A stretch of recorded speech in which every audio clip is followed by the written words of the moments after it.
Welcome back. We are in the kitchen getting ready for St. Patrick's Day with Don Morrison of Wayside Food Programs. And you are going to teach us something that, you know, as someone of Irish descent, I should have thought about, but I've never thought about actually making corned beef, corning your own beef. I'm going to show you how to do the boiled dinner, but we're going to start by corning our own beef, which is incredibly simple and very affordable.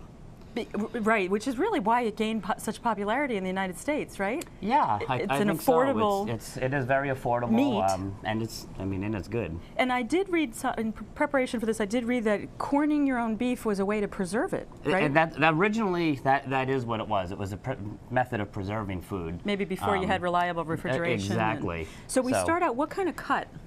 You know what? You can use anything. Oh. You can use. That's the beauty of this better. recipe. And even if you're an outdoorsman, you can use moose, bear, deer. You can use any kind of beef, anything that's affordable on sale. What cut do you have This here? is just a pot roast. Okay. So it was which is affordable. Very affordable. We're gonna start with. I have a gallon of water. Okay. And I've separated it, so I have half of it on the stove. Okay. We're gonna put in a pound of salt. Okay. Kosher salt or sea salt, I prefer. If you don't have either, use regular table salt. If you want to give that a stir. Okay. We got half a cup of sugar. Oh, interesting. Yeah, just a little sweeten it up. And we're gonna boil this just until it's dissolved. That's all we're doing. Which is it's almost, yeah. I've got pickling spice and some peppercorns. Okay. I've got 2 bay leaves and a couple of cloves of garlic that I've just crushed and peeled. All we're doing is just kind of infusing the flavor out of the pickling spice and dissolving the salt and sugar. And now you just go ahead and pour that in here. Okay, I should get a, sorry. That's okay. Have you done this in the past? Oh, I do it all the time. And matter of fact, we're doing one of our meals this week. We're actually corning our own beef and doing this at one of our meal sites. Of as course. a boiled dinner. You're of Irish descent, too. Yes, I am. It's funny, in my house we actually usually had fish growing up, right? Yeah. Because it tends to come during Lent, right? St. Patrick's Day.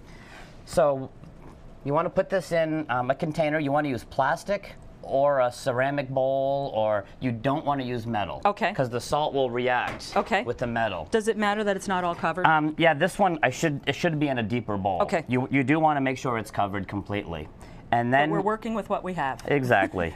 And you're going to let this sit for 3 to 5 days. I'm sorry, 5 to 7 days.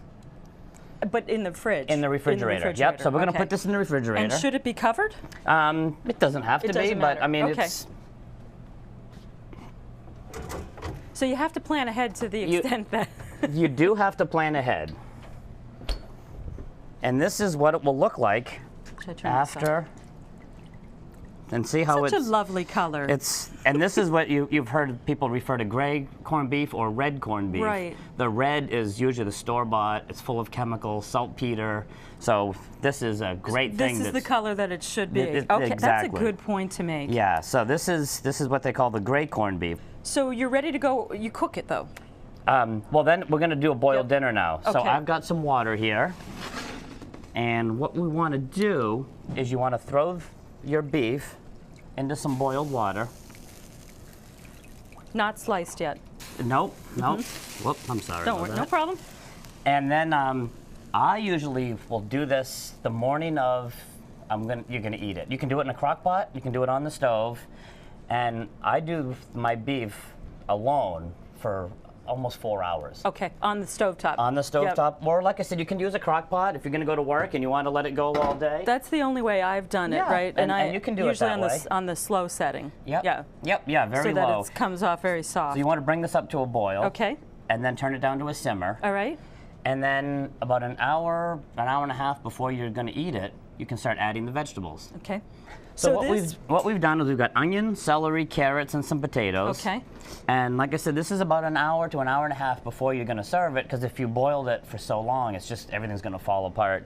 And then the last step, if you like, is to throw some cabbage in there. Okay. And this only takes about a half hour to cook. Right.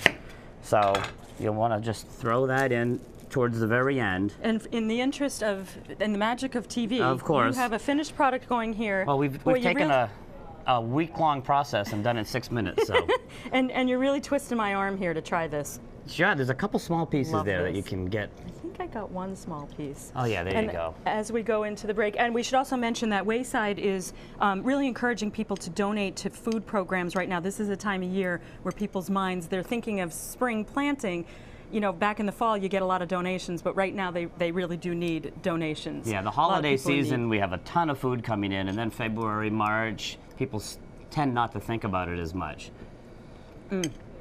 Fantastic. Fantastic. Thank you. Takes me to my mom's kitchen. Yes. Thanks so much, Don. Well, thank you for having me. Happy St. Patrick's Day. You too. And for Don Morrison's recipe for how to corn your own beef, or for a corned beef boiled dinner, you know where to go, the 207 section of our website, and we'll be right back.